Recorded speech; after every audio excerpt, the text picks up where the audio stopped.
In the upper right, in the rather teamless Zerg player, he is SortOf.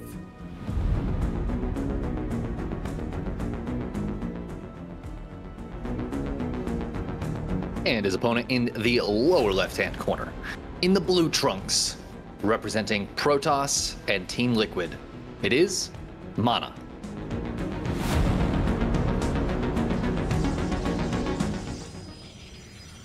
And man, I gotta say, I'm a big fan of the intro music that ESL has provided us with. It's just like, I'm getting hyped to talk about this series. Then, well, I'm getting hyped to talk about Void Rays, I guess. But I'm getting hyped about Void Rays regardless.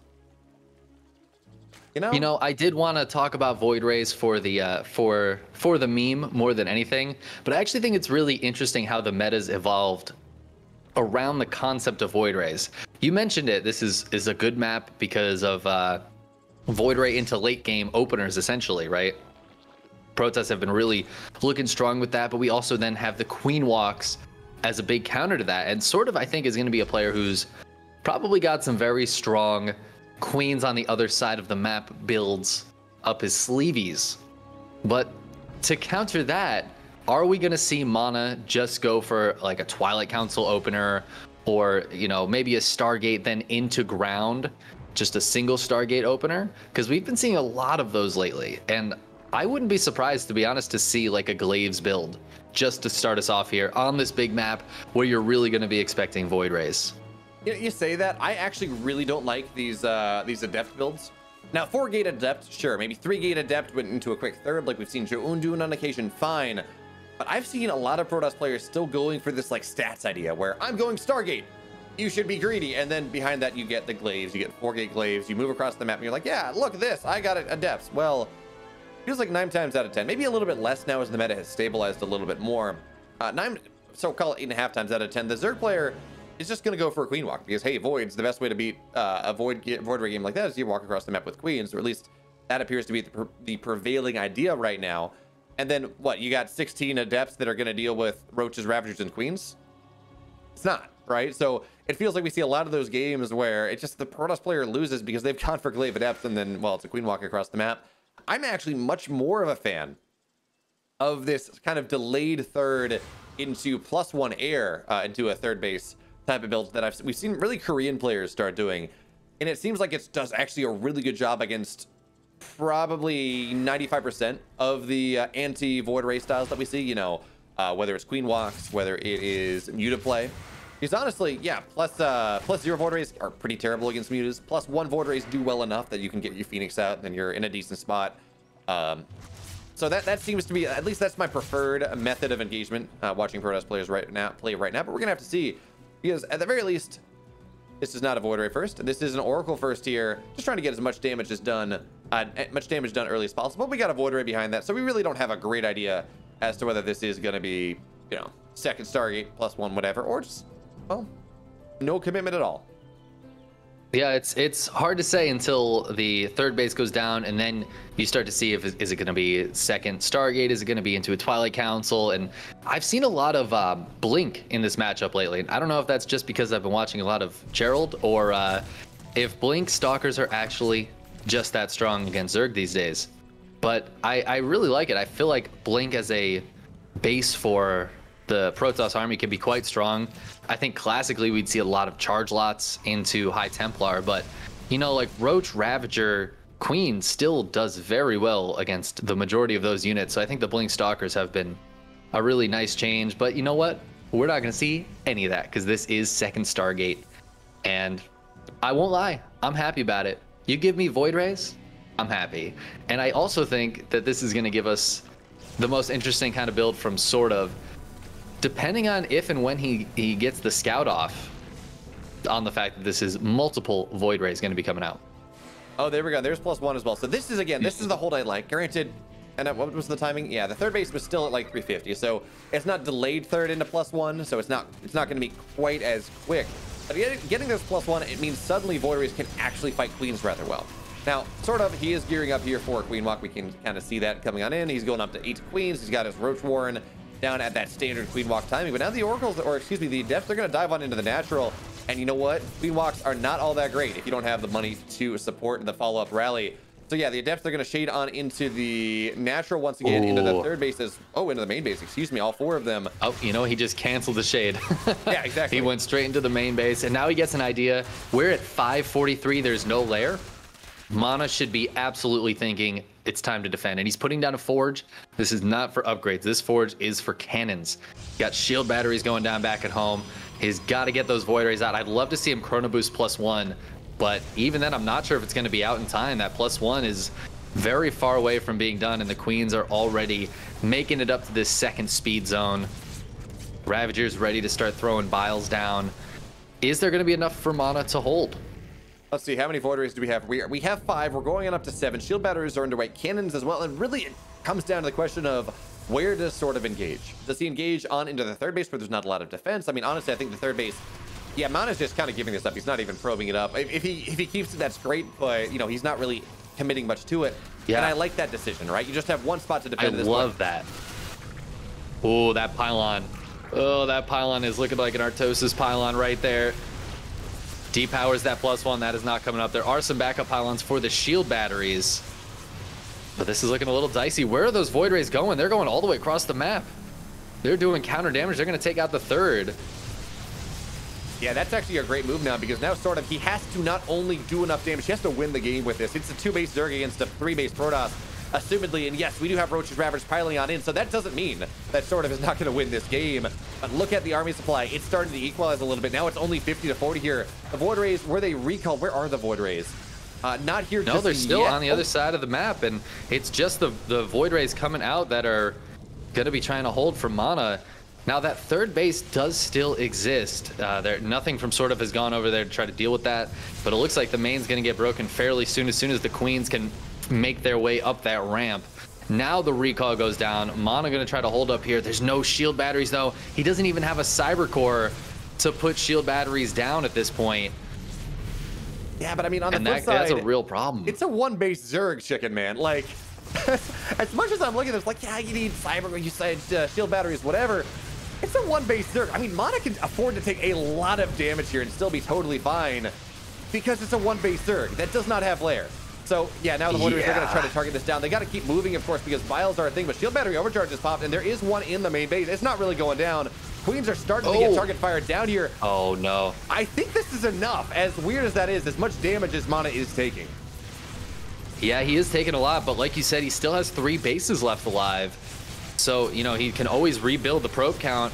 But again, there was 1 shield battery. The overcharge lasted for a while, but the last cannon is falling. The void rays, there are still a good amount of them left alive. I think it's still up to 8. No more are going to come out. The probes, I'm surprised they have not been pulled to fight this yet, but the void rays win this fight and SortOf just going to tap out. He needed to get more damage done than that. He needed to win the game, and he did not. MaNa made sure that there was no going home for SortOf. Yeah, actually really cool build there, or a really cool decision making there, I guess, because it's kind of a standard build. What a great choice. That must be something MaNa's been like cooking up. He's like, what if I just go across the map and kill 2 of your bases while I lose my natural? Like, Queens don't kill things very quickly. So it took a long time for those units to kind of work their way through the natural, and then up into the main. It's like that slow walk. Plenty of time for the Voids to kill 2 bases. That's a lot less larva production. And there's nothing to go home to. SortOf, he can't just stop the attack. Oh, I did enough damage. Enough damage is winning the game there. Yeah, maybe killing every single probe would be close enough. Yeah, pretty much. It's kind of just funny. Go home. We look at this. Protoss players, more often than not, they'll go across the map, maybe kill the third. Not more often than not, but it's not uncommon to go see them kill 1 base. They're like, yeah, my void rays, I'm gonna cut off rally, I'm gonna kill a base. But committing to that second one, even with like 2 or 3 spores down, that was the thing that was crazy, right? I believe actually he might have even lost a void ray while doing so. But you know, good again, as you were saying, fantastic read from the Team Liquid player. He knew what he had to do, and really that was all that was to it. Is we see other pithy casterisms because we're gonna get into game number 2 now. Chicken Man, it's MaNa with a 1-0 lead. Blackburn is the map. Let's get into it. And in the bottom right, in the red here, he's down 1 game, looking to tie up in this game number 2 on Blackburn. SortOf.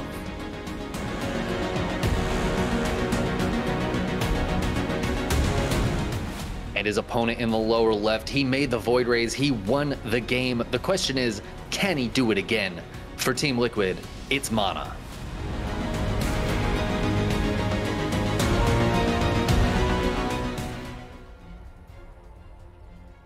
So Chicken Man. And we have close by air here. So I don't know about you. I'm feeling Void Rays again. I was about to say, what is the word of the hour, Chicken Man? I think the word is Void Ray. And True. Yeah, you're not wrong. Close by air, of course, the slow zones make things a little bit more difficult. You know what? You just get quick flux veins and you're good. It barely even slows you down. No, I think the play actually is, you proxy some Tempest in your main base.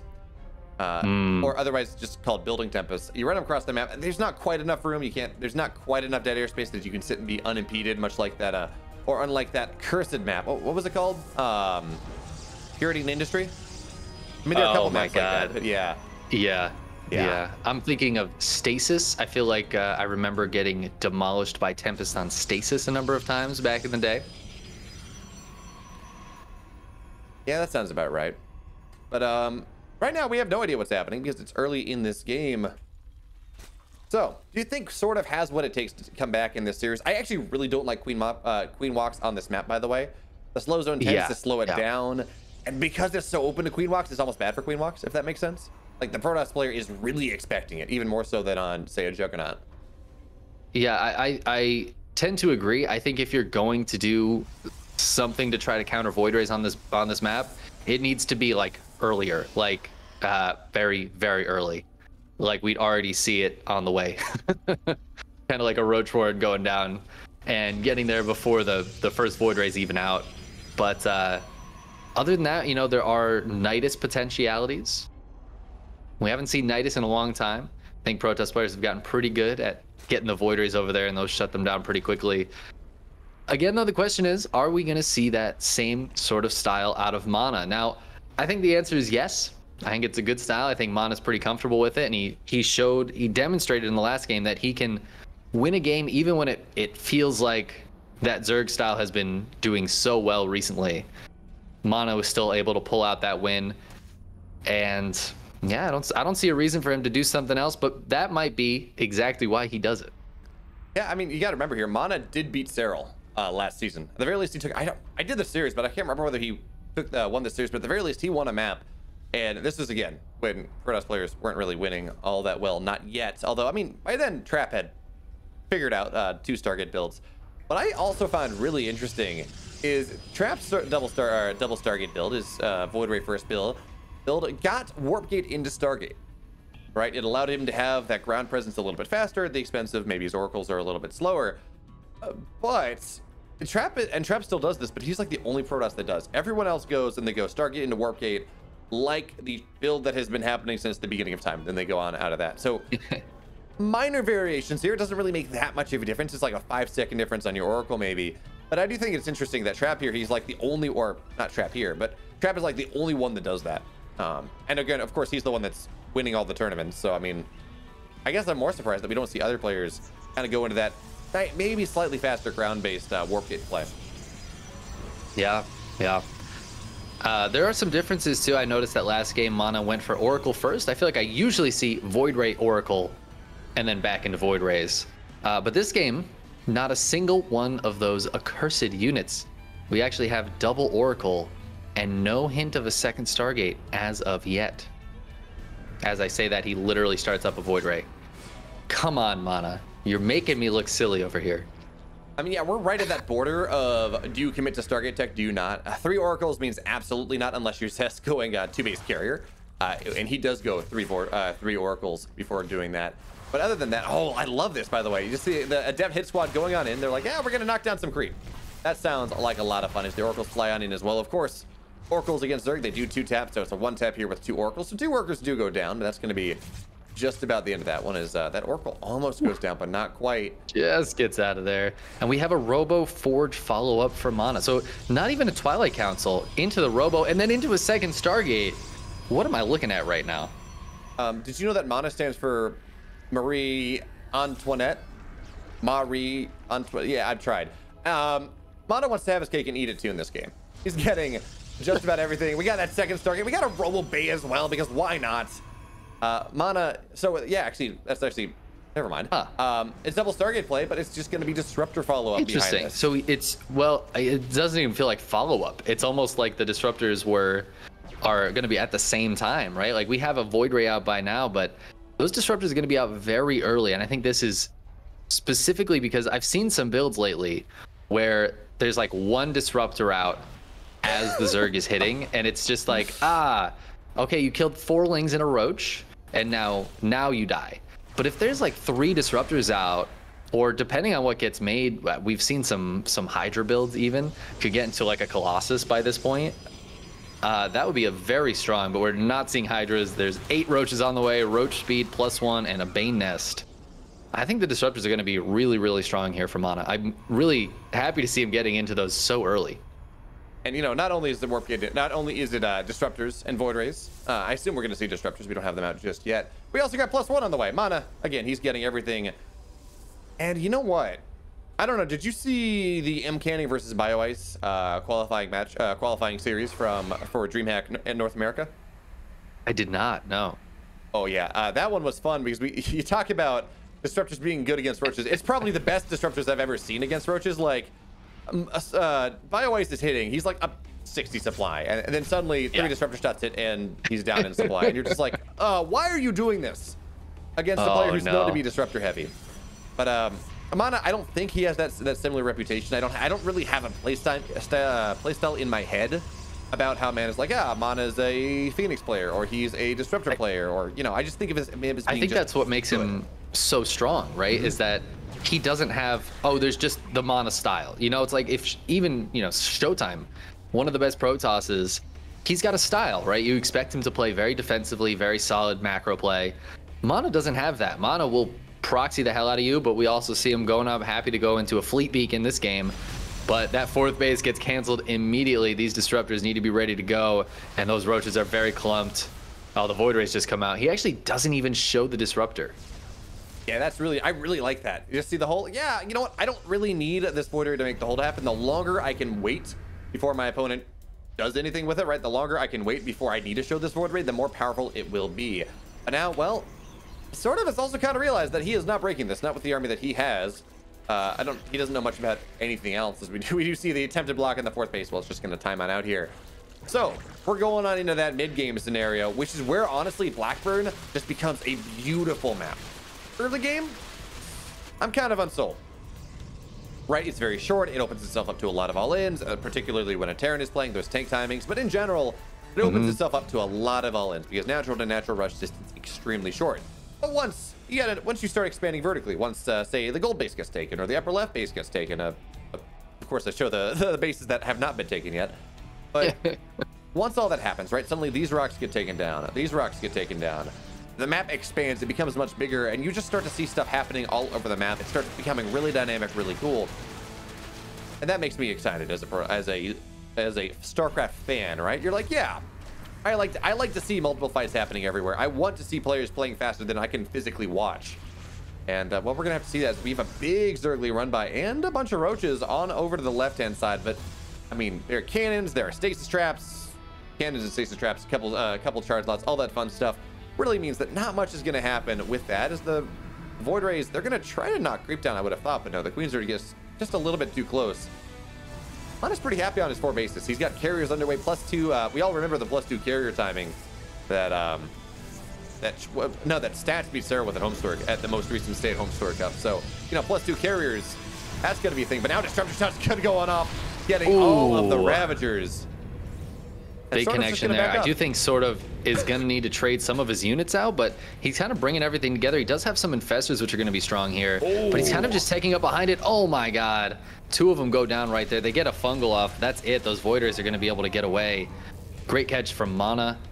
SortOf he's just macroing up behind this, but he's got kind of a weird army right now. He is going to definitely need to trade some of that out, and he's sending more units up to the north side. I'd love to see him try to maybe get some Banelings into the 3rd base over there, or yeah, like look at how many Roaches that is, and there's not enough on the ground to justify these Roaches. Those are not going to be useful later on in the game. He is getting into an Ultra Cavern, Adrenal. But where are those Spire upgrades? Actually, you know what? There is one on the production tab there. He's getting Carapace, because I think he's going to have to get into Spire Tech units and into Vipers. I think we're going to have to see Spore Crawler 4s, big ol' late game. There's just too many carriers out at this point. Yeah, I was gonna say, I don't know, Chicken Man. I mean, this is getting rather scary here for sort of in this game number 2. We have, what is that, 7 carriers, 5 carriers on the map right now, soon to be 8. They're gonna have +2 in the next 3 seconds. MaNa's gonna be maxed on out here. He has Disruptors beneath to just knock down Banelings and, you know, lots of splash damage. And there's, oh, it's only +1 Carapace, right? +1 Carapace is great against +1, especially when you have Hydras on the field. But when we get into +2 here, it becomes a little bit more problematic. MaNa's getting very close to just this army that, honestly, he can just kind of move out on the map with. There's not a lot here for sort of to deal with. I mean, yeah, he's got some Vipers on the way. They're going to start to get some energy, and he gets 7 more Infestors as well. But that's not a ton of anti-air. I mean, yes, Parasitic Bomb, Fungal, fantastic. But you need to have more than just the Parasitic Bomb, Fungal, and maybe the Queens are going to be the answer here. Sort of trying to play almost like a Dark style, right? As he is up on 15 Queens. We saw Dark do that in the GSL, and I mean, it worked well for him, and he did beat Trap there. We're just gonna have to see how well this works out. Speaking of Dark, you know what's really decent against carriers is actually carriers, and Neural is about to finish. It's not done yet though. Oh my god, and those disruptors are huge. Microbial Shroud gets dropped down, and I think SortOf's plan is to try to maybe get some yoinks and get some of those Neurals off. If he can use his opponent's carriers against him, I don't think he has enough time. He's getting 18 Corruptors out, but there's just not enough time to get the army up to defend these Infestors, to let them get their spells off. Some counter damage going down, but what is there back at home to really defend this? SortOf is losing so much, and he's killing like a couple of cannons, a handful of probes. It's not the biggest deal. I will say the Void Rays have died now, which means the Corruptors can actually do something, but now there's just these slow Zealots, and all the Roaches went across the map. Yeah, it's a bit of a problem here. And you say Corruptors can do something, and how many Corruptors do we have? We're sitting at 19 Corruptors, 8 carriers, yeah. But also, it is +2 carriers, right? And it is only +1 Corruptors here, so while Corruptors can fight, and they absolutely will, bonus damage to massive is a good thing, they're not going to take that fight maybe quite as convincingly as you might expect. And look at this MaNa, he's like, I don't need slow Zealots, let's kill those off. I need more carriers. More Void Rays actually are going to be the name of the game. And also now MaNa, he's realized he's at that point where Disruptors are not enough. Not anymore, no. He will need Storm. He will need Storm to deal with the Corruptors, because you know what? Storm Carrier, especially with +3 underway, probably the most powerful, at least the most damage per second composition in the game. And it's going to be very good against a SortOf who has lost a base, who has traded far inferior in favor of his opponent. And just seems to be rather slow on tech. I mean, he's going into Ultras now. I like that against the High Templar, of course. But, I mean, these are going to be 1-4 Ultras here for quite a while. They're not really going to have the power that we might normally see that allows them to just not die as things coming out here on the map. So now, carriers, they're fighting strong. Just targeting down as many Banelings as possible, I guess. Knocking down as much gas-heavy units as possible. And this base now, on the upper left, it's just going to, it should go down if MaNa chooses to kill it. Yeah, he's going to be able to take down that center base. And like you're talking about Storm, but we also need Archons, and feedbacks are going to be incredibly important. Those High Templar are playing multiple roles in this army, because, you know, we see Vipers are really the way for Zerg to win this. The Infestor count is very interesting. It's going to help keep these Queens alive against the carriers. Oh man, those Corruptors diving right on in. There's Parasitic Bombs going down as well. SortOf needs to get his targeting down, but the Void Rays are really pushing this back. The Corruptors decide to disengage from the Void Rays for now. The Queen's trying to hold down below, but the Microbial Shroud is over, and there's no other units to help protect these Queens. They're all going to fall, and the Void Rays getting right back on top of those Corruptors. No spells left to help them out. The Void Rays winning that fight, and the Carriers largely staying alive. We still have 5 of them left in the sky. Yeah, we I don't know about SortOf here. There. He's down a lot of supply. That he is. We saw an attempted loco maneuver there from MaNa, or from SortOf, as he Parasitic Bombed a carrier, dove them on in, and of course Parasitic Bomb, I believe it's 3 or 4 ticks of a Parasitic Bomb just pops every carrier or every interceptor in the vicinity. So we did notice there, the interceptor count went rather low for quite a while, but as you so rightfully pointed out, it was not the carriers that did the damage, right? It was the Archons. It was the Zealots knocking down the Queens. It was the Void Rays. These +3 Void Rays knocking down these +2 carrier, or these +2 Carapace Corruptors. those are really what made the difference. Right? So it doesn't matter if the carriers are dead. They're just kind of honestly, they're this idea of an idiot magnet, right? They're like, yeah, target me, I'm scary, and they are. Don't get me wrong, but not in that fight. That wasn't really what mattered here. Now we got even +2 air armor on the way. I almost want to see shield upgrades, because MaNa's not doing that much with his ground tech, so might as well just get shields there. Make your Archons tankier, make your interceptors, make your carriers just a little bit tankier as well. So let's see. SortOf, he has lost 2 bases. His army is not all that great. He's not building the bank he needs. He is down. He has almost no gas. He needs to win this fight. He needs to get a bunch of kills, trade very effectively, and I haven't seen the control from him to be able to do it just yet. Let's see if these Vipers can do a little something more, but the pre-splits here are so good. That Parasitic Bomb doesn't do much, but it looks like the Void Rays are kind of getting jumped on up to the north side. Is that going to be enough? Are there enough Corruptors to kill this? I don't think so. The Spore Crawler's helping a little bit, but the Corruptors just can't go that far forward, and now this Viper is going to fall. The carrier count is still up at 8, and it is still just going to dominate the skies here. The Corruptors don't quite have the upgrades they need to deal with these +3, +1 carriers.